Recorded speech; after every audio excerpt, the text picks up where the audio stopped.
Let's talk about continuity and discontinuity of our trigonometric functions. Consider your sine function. These values come from your unit circle. The graph of a sine function starts at 0.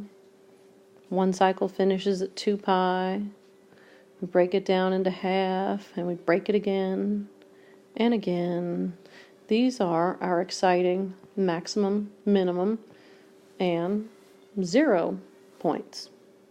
So up to 1, back to 0, down to -1, back to 0. Typical sine function looks like this. Although we're graphing just one cycle, we know that it keeps on going and going infinitely in both directions, and there aren't supposed to be any gaps. This function is continuous everywhere. We don't have any discontinuity. Let's do the same thing now for cosine. Well, those exciting values from your unit circle, cosine of 0 is 1. The function is periodic. If it starts at 1, it's going to finish at 1 a period later. And we check out the halfway, break it again and again. Cosine starts at 1, goes to 0, to -1, to 0. This is one cycle of that cosine function. And of course, if we were graphing some more, it would just keep on going and going in both directions. There would be no gaps. This function is continuous everywhere, just like sine. Think about it. There's no variable in the denominator. We don't have to worry about dividing by 0. Let's talk about the cosecant function. We know that the cosecant function is the reciprocal of sine.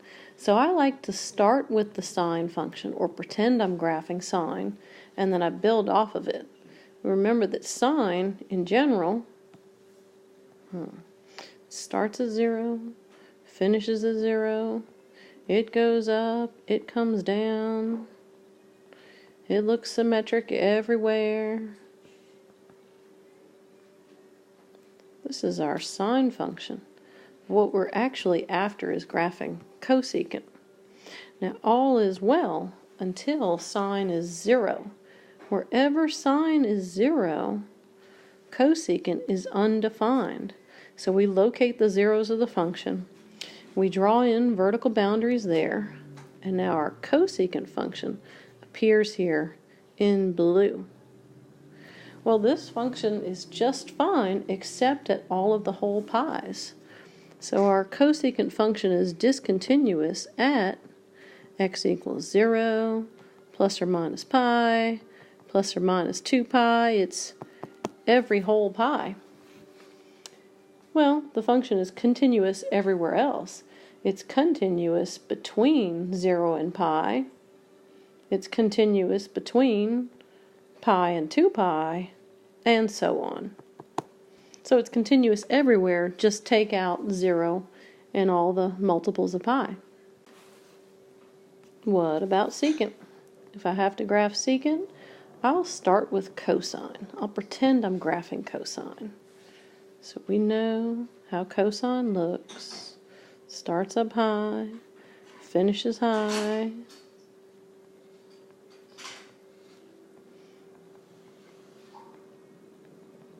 So cosine starts at 1, goes to 0, to -1, back to 0.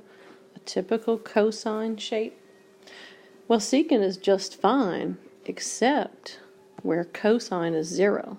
Wherever cosine is 0, secant is undefined. So I would locate the zeros of the function, draw in my vertical boundaries, and make U-shapes. I've got half a peak. Let's make half a U. Half a U. Whole valley will make a whole U. So looking at this secant function, it appears that secant is discontinuous at all of the half pi's. So that would be at positive or a negative half pi, positive or a negative 3/2 pi, and so on, 5/2 pi, 7/2 pi. And the function is continuous everywhere else.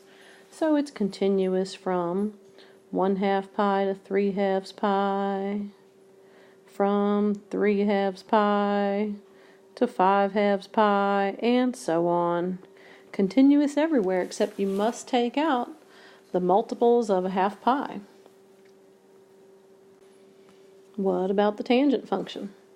Well, tangent is bound by the places where it is undefined.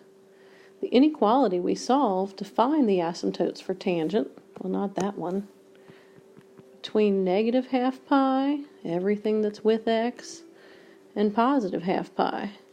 Well, I don't see anything with x. So our vertical asymptotes for a normal tangent function are those half pi's. Let's take a look at the graph.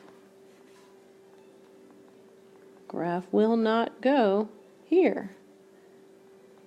Where does it go? Exactly in the middle.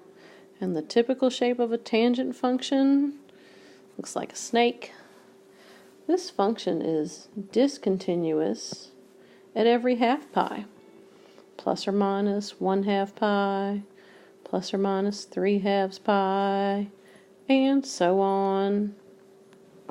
It's continuous everywhere else. So it's continuous between negative half pi and half a pi, between half pi and 3/2 pi, and so on. Or you could say it's continuous for negative infinity to infinity. Take away all of the multiples of a half pi. One more to go, the cotangent function. If I have to graph a cotangent function, I know that I'll find the asymptotes by taking whatever's with x and plugging that into this compound inequality between 0 and pi. I don't see anything with x. A typical cotangent function has vertical boundaries at 0 and pi. So the graph should not go here. And it should not go there.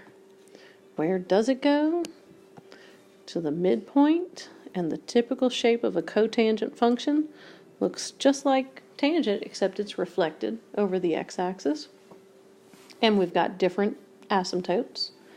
This graph is discontinuous at 0, a whole pi, 2 whole pi, and so on. What we see for the last 4 functions are vertical asymptotes. The graph is continuous at all the other places, between 0 and pi, between pi and 2 pi.